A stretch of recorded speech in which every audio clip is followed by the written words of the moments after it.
Welcome sa ating YouTube channel, Main Chart Updates. For today's video, pag-usapan natin ito nga pong tungkol nga po kay Sara Diskaya. At syempre pa sa mga siyang sangkot sa anomalya sa flood control project at sa mga senador, mga congressman, no? Kasi alam ko naman na excited na po tayo na makita kung sino-sino nga po ba ang mga makukulong kasama nina Sara Diskaya at nung siyang sangkot sa flood control project scam or sa pagnanakaw sa kaban ng bayan. At si Sara Diskaya nga po ang unang-unang masasampulan ng dahil nga po sa kanyang kasong graft at corruption ay at napakabigat nga po ng mga kinaso dito sa mga sangkot sa flood control project at hindi nga po sila makakapiyansa dahil hindi nga po ito billable na wala nga po itong piyansa. Para bang habang buhay niya talagang makukulong sa kulungan na ito. No? At si Miss or si Mrs. Diskaya nga po ang unang-unang makukulong at meron nga pong siyang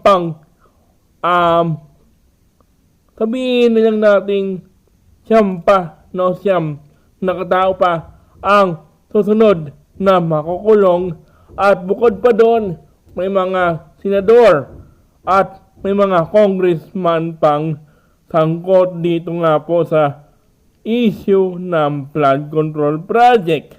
At sigurado po ako na excited na po kayo mga kaaldab at mga taong bayan sa mga susunod pang mga pangyayari dahil ayon sa aking mga nasagap na informasyon ay ayon daw kay Pangulong Bongbong Marcos ay para bang sunod-sunod na nga po na makukulong ang 87 na sangkot nga po rito no mga government officials na minanggit ng mag-asawang Diskaya, no? Sigurado po ako na isa rin sa mga siyam na yun ang yung kanyang asawang si Curly Diskaya or yung si Mr. Diskaya nga po ang next na makukulong. At bukod pa doon, mayroon bang 8 or mayroon bang 87 in total na mga senador at congressman at excited na nga po tayo dahil anytime ay baka nga po makukulong na si Arjo Atayde dahil nga po kasama nga po siya sa mga minanggit ng mag-asawang Diskaya noong unang hearing para nga po dito sa flood control project. Kaya naman pong pala mga kaaldab, nagpatato na tong naglagay na nga po ng tato itong si Arjo Atayde para nga po siyempre kahit na nasa loob na siya ng kulungan ay kahit paano alam na this, di ba? Kahit nasabihin po natin na ginagamit niya pa rin si Maine Mendoza sa kaniyang inosenteng pagkakunwari, no? Na inosente, pero anytime na ito yung malaking balita mga kaaldab kung sakaling makakakuha tayo ng informasyon anytime, no? or sa mga susunod pa na mga buwan or mga linggo ay sigurado po ako na ilalabas na rin or lalabas na rin po ang mga warrant of arrest para arestado, para nga po ma-arestado na nga po ang mga sangkot sa anomalya sa flood control project. Iniisa-isa na nga po ng ating government at ng ating mahal na Pangulong Bongbong Marcos ang mga sangkot, no, na mga government officials para managot sa anomalya ng flood control project. Diba? Yan ang ating mga kaaldab. Yan po yung ating update.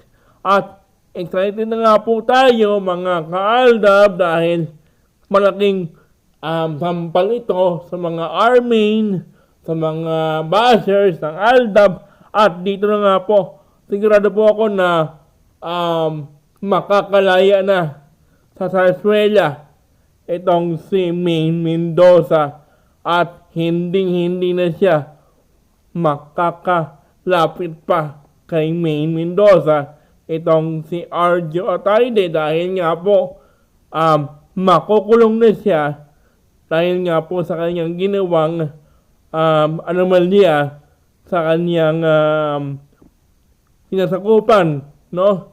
Sa kanyang lugar dito nga po sa Quezon City sa kanyang sinasakupan na first district ng Quezon City, mga kaalab at isa rin siya sa mga nakatanggap ng pera na galing po sa pinaghati-hatiang pera mula sa flood control project.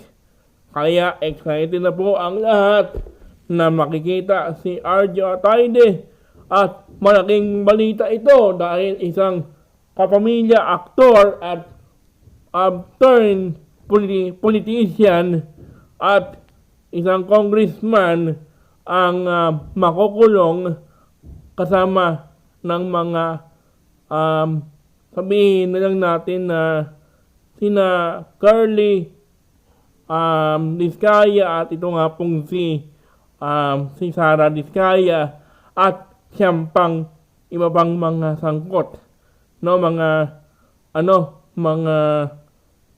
nabanggit doon sa binanggit ng mag-asawang Diskaya noon, no, mga kaaldab, dahil yan po yung mainit-init pa na balita ngayon, no, kasi latest nga po ito, no, last night lang to na balita or kagabi lang to lumabas, no, yung balita. Kaya naman po pala mga kaaldab, naglagay na siya ng tato para ihanda ang kaniyang sarili, no, kasi anytime, no, this 2026 or early of 2027 ay isa nga po siya sa mga makakasama ng mag-asawang Diskaya sa loob ng selda or ng kulungan, no?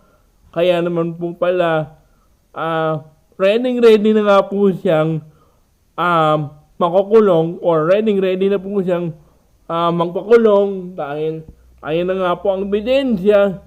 Kahit sabihin po natin na nagpalagay na siya ng tato sa likod na mukha daw or katawan ni Maine Mendoza. Ito na nga po yung pinakamagandang balita, no? Makakalaya na nga po ba? Ang tanong, makakalaya na nga po ba si Maine Mendoza sa paggagamit ni Arjo Atayde at mamamakasan na nga po ba ang sarsuela? Comment down below mga kaaldab. See you on my next video. Bye-bye.